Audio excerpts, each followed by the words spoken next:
Hello friends, today's real Christmas story was written and sent to me by Larry.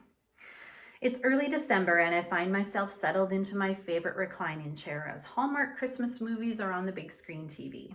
On the coffee table beside me is one of my seasonal weaknesses, eggnog with a touch of amber rum. As smooth as it goes down, I'm glad Christmas comes only once a year, but I digress. As I mindlessly watched the predictable movie, my thoughts wandered to my history of Christmas with two very distinctly different families, my mom's side and my dad's side. A bit of history to see why they differ.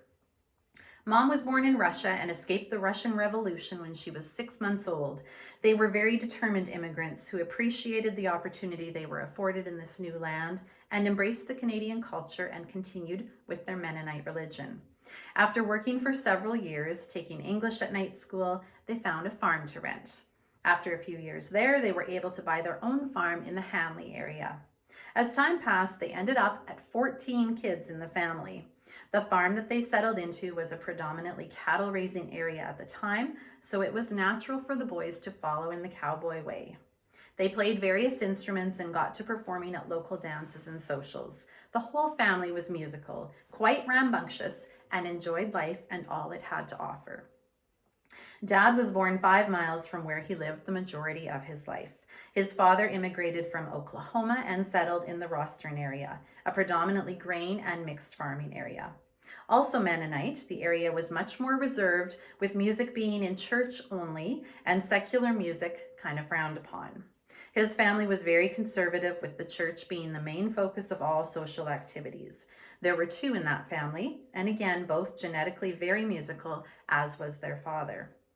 Mom taught school at the one-room schoolhouse on the home quarter that my grandparents had, and they boarded the teacher at their house. Next thing you know, the 2 families were joined. Christmas at my paternal grandparents' was a small, low-key event. There are 5 grandchildren in total, and it was always held at my grandparents' place. We would meet, visit, play a bit with the cousins, all of which were substantially younger than me, have the Christmas dinner, and open presents.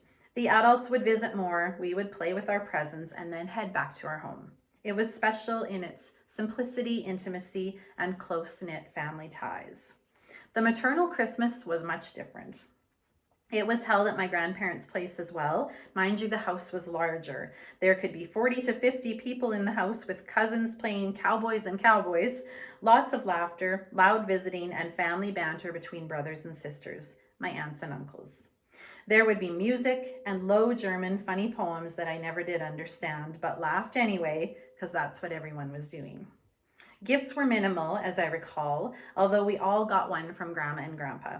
It was also special in its celebration of the large family, family ties, and appreciation of all siblings. These were the Christmases I grew up with.